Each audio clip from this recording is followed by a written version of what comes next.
Hi, welcome to Rocky Mountain Views. I'm your host, Martha Thompson.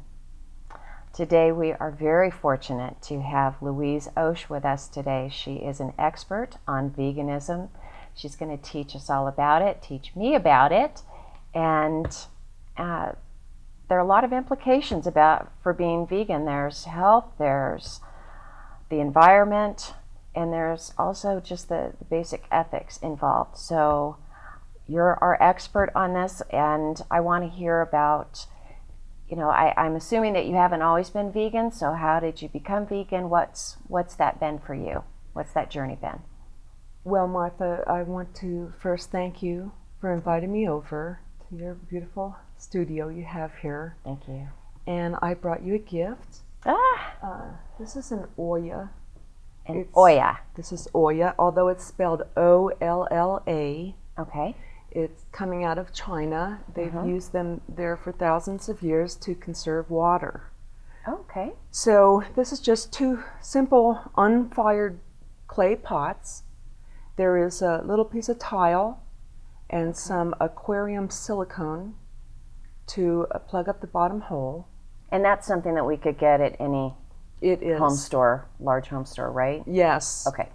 Or pet stores carry sure. and it does really need to be the aquarium silicone because of some of the toxic chemicals that are in the other silicones. Okay. And then we just water this through the top here. So you want to bury this in a potted container or maybe a small area in your yard where there's flowers or other vegetables growing, and this will continuously feed your plant for about 72 hours. That's great. Isn't it wonderful?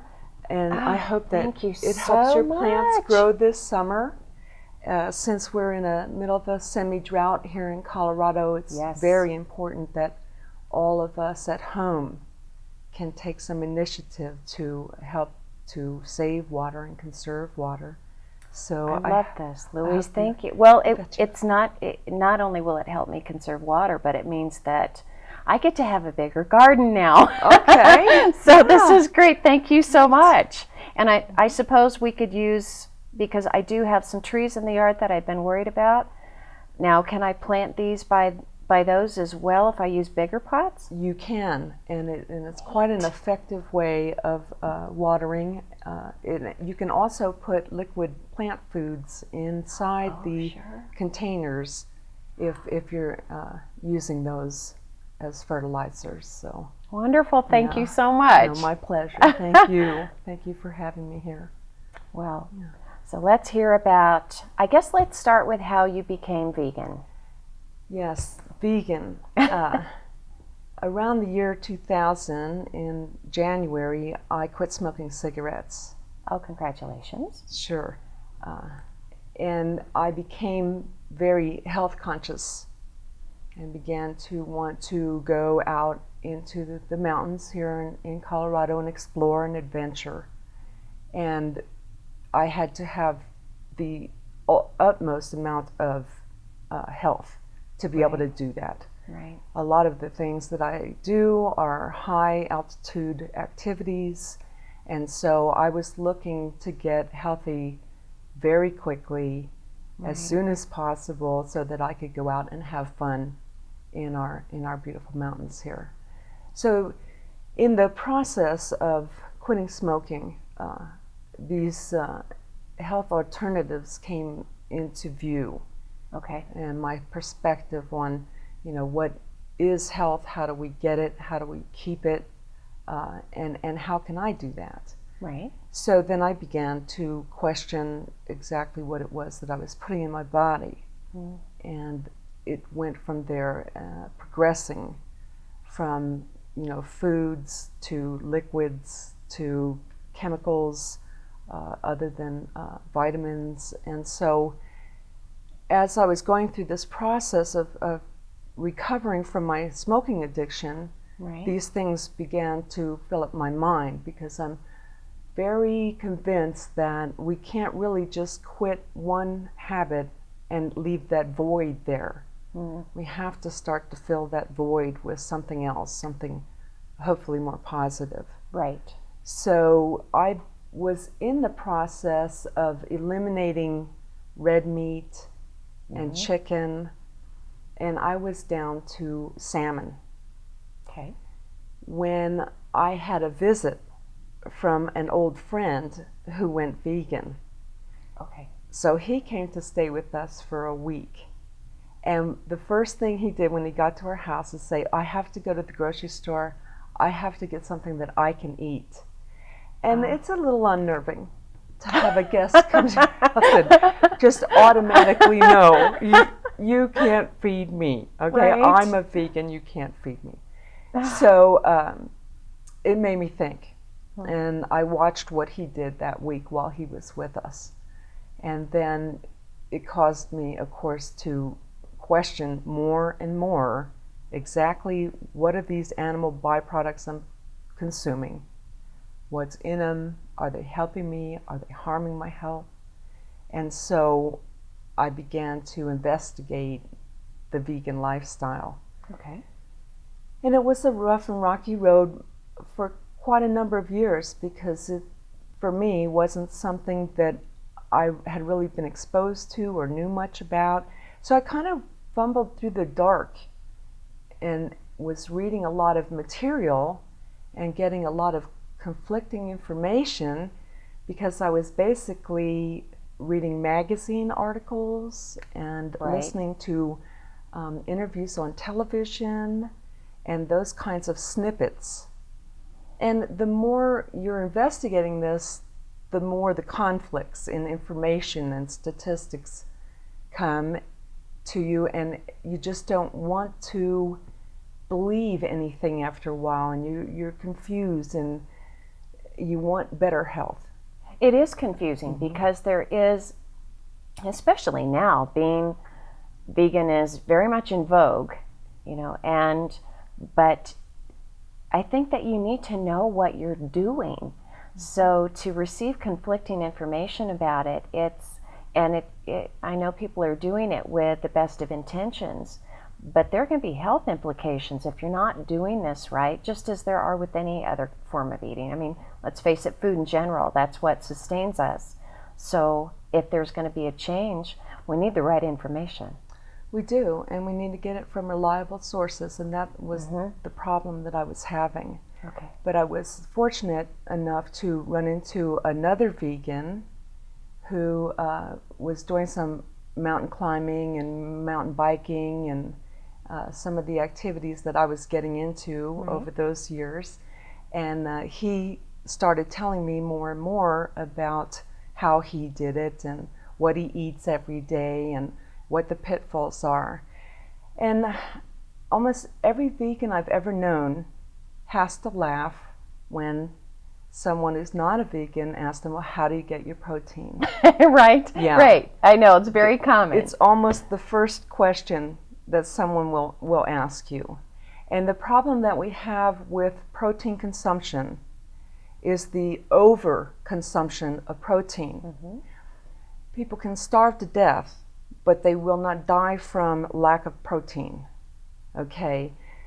And what we're actually seeing now is an overconsumption of protein that is draining the calcium from our bones.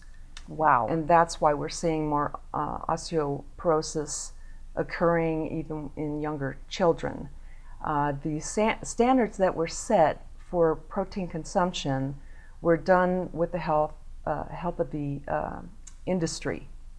So the Dairymen's Association, Cattlemen's Association, and these types of associations formed together in the Second World War to that far back. Wow. Okay. to determine how much protein does a soldier need to get through one day in the K ration. And that is basically where the USRDA came from, was this panel of 11 people, 9 of which were in the animal industry, handing the government the information on how to keep a soldier healthy and alive with the least amount of weight that he could carry. So this is the root of what we've been taught in the public school system since we went to kindergarten. Yes, but the industries that you speak of, look how powerful they are. Look what happened to Oprah Winfrey. She said she didn't believe in eating meat and was sued by the dairymen's, or not dairymen's, the cattlemen's. They tried. They tried very hard. They did. And so I can imagine the influence that they have in putting together eating standards, food standards. Right, and bless her, because these people they're in our schools getting subsidized. They're in our military system getting subsidies. We're giving them state subsidies, water subsidies, grain subsidies, and it's a profit-making industry. Sure.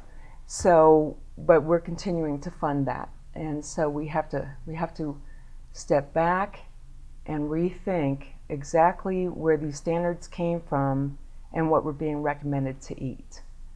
So, the protein amounts for an average person right now today can be as high as 90 grams a day. Wow. Which is setting you up for failure. Right. Right. So we want to get back down. We want to back off of our proteins, get down to around 50, only increase when we're increasing our activities, which is something we all need to do, whether we're eating animal and animal byproducts. And I should probably maybe fill in the gap between a vegetarian diet and a vegan diet, because the byproducts that vegans avoid are butter, milk, yogurt, cottage cheese, sour cream, cheeses of all kinds. So these are the byproducts in our diets. And of course, the vegan movement is also including all profit and pleasures around animals that causes the further difficulties with animals, right? Having them caged, the slaughterings, and these types of issues that are a little bit deeper for your investigation to educate yourself on. But in just the dietary aspects of veganism, we also have a number of subcategories where people coming into veganism have traveled different paths to get there. Okay. For myself, it was health related. That started bringing me down the path. For other people, it may be environmental, and their environmental interest and looking around at the world and seeing what's going on environmentally. And then we have animal rights activists, like the Animal Liberation Front was on and off in the news for quite a while with some of their activities. But for most people, those are seen as fringe groups.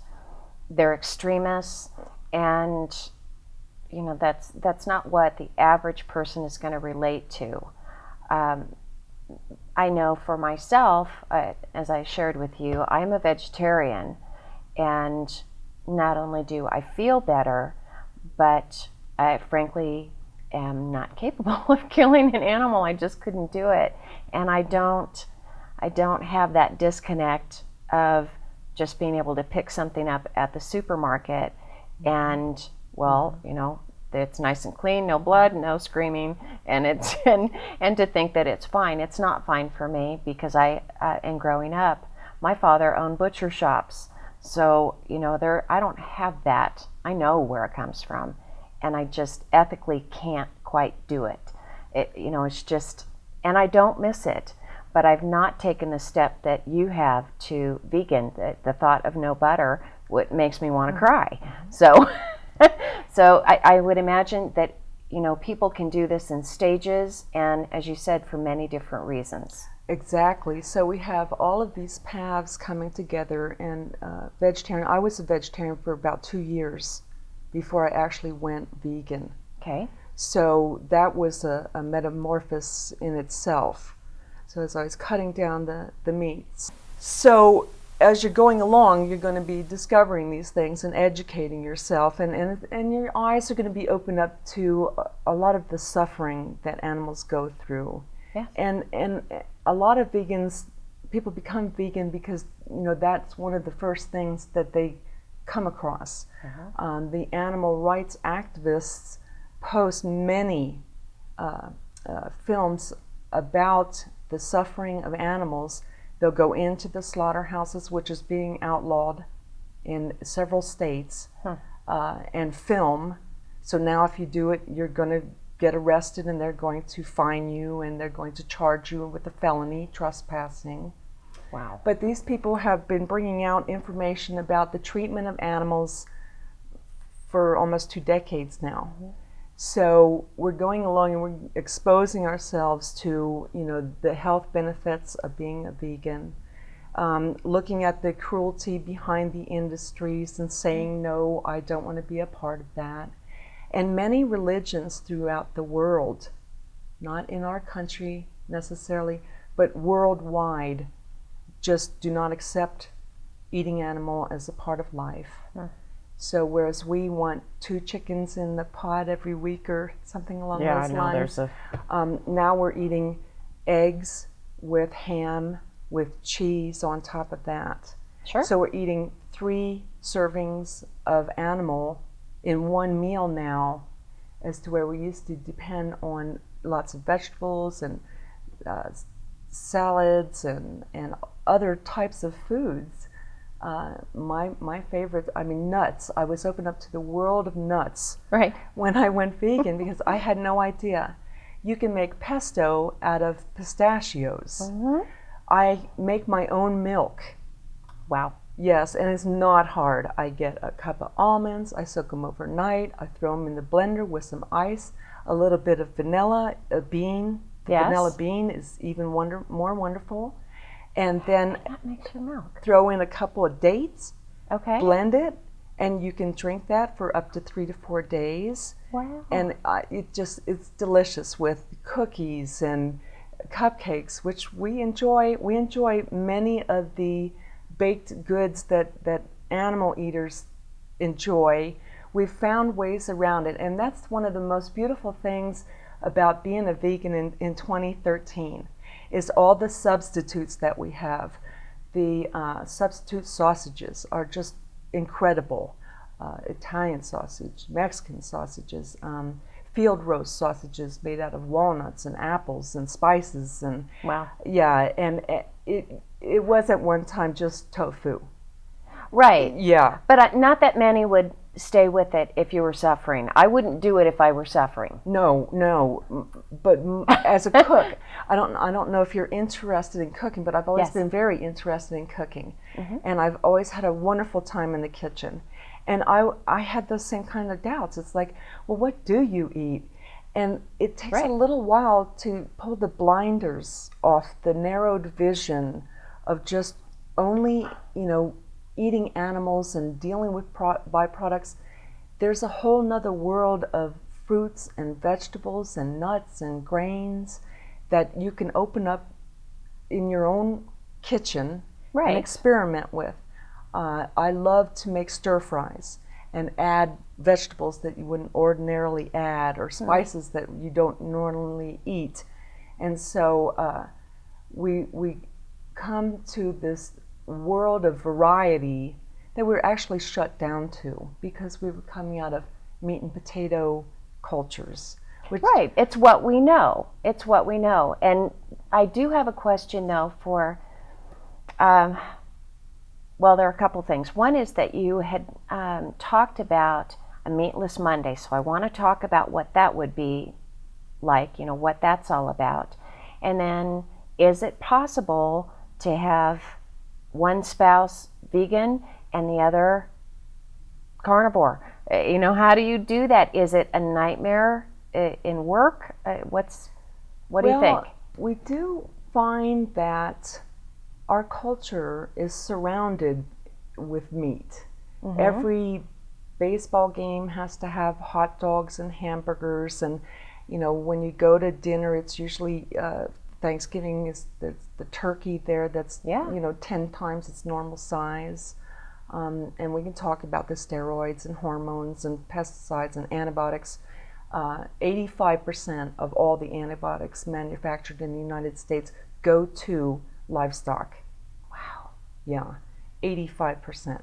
So in my family, my husband and I are both vegan, and we both went vegetarian together. We both went vegan together, and then my son, who lives with us, wavers. He likes the shepherd's pie that I make. He likes the vegan barbecued sandwiches that I make, and so we found ways of implementing non-animal products into regular diets, because that's how we evolved into this.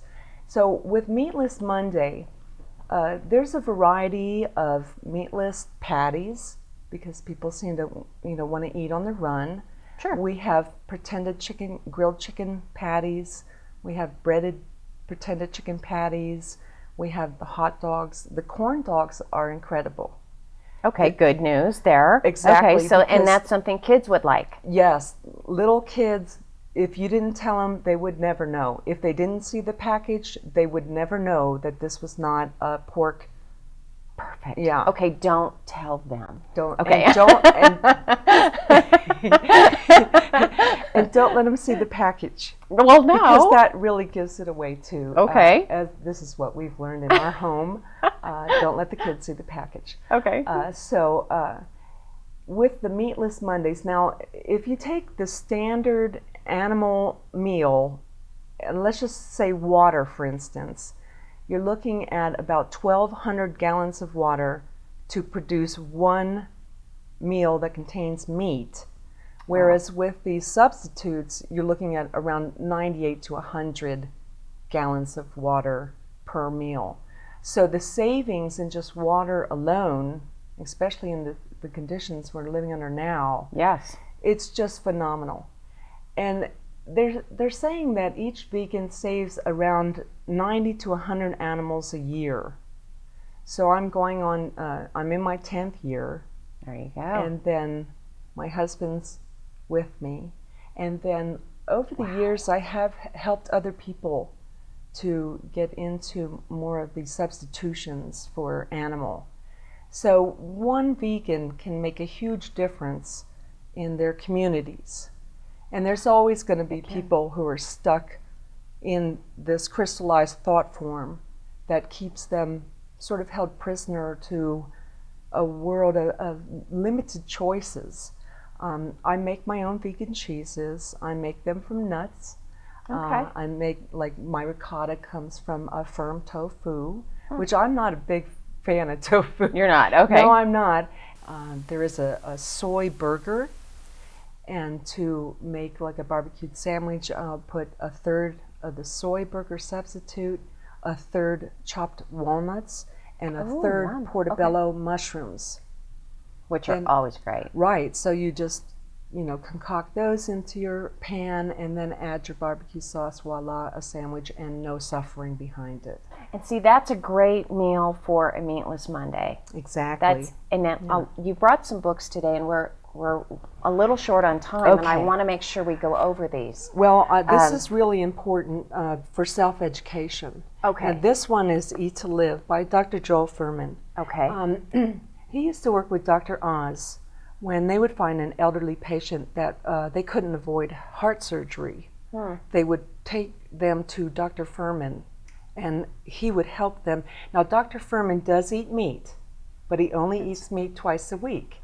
Okay. Okay. And there will be a lot of people watching this who they're not going to give that up. Right. And that's okay. Exactly. That's why I'm stressing Meatless Mondays, because just that one day can make a big difference in the planet and in your health.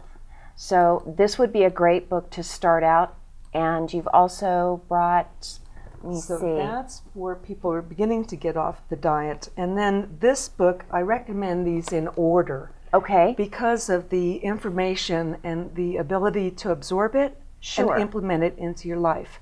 Okay, so it'll make sense to read Eat to Live, then the China Study. This is the China Study. Okay. And this is Dr. Campbell out of Minnesota, I believe.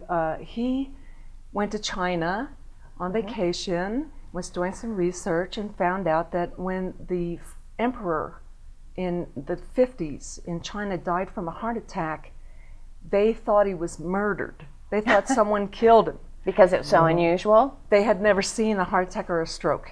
So they didn't know what happened to them. Wow. So a study was ordered across the entire country. They wanted to know what their people were eating and how much, and they cataloged all this information and just left it laying on a shelf somewhere.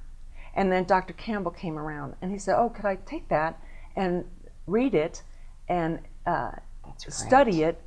And so he and his son wrote this book.